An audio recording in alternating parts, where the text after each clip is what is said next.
चलो थोड़ा।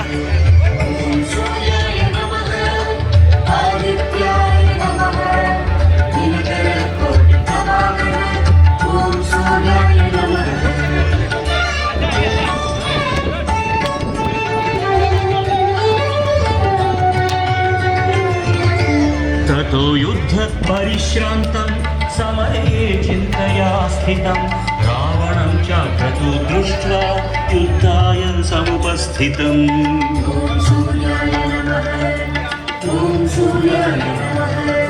ततो युद्ध परिश्रान्तं समरे चिन्तया स्थितं रावणं चाक्रतैवतैश्च समागम्।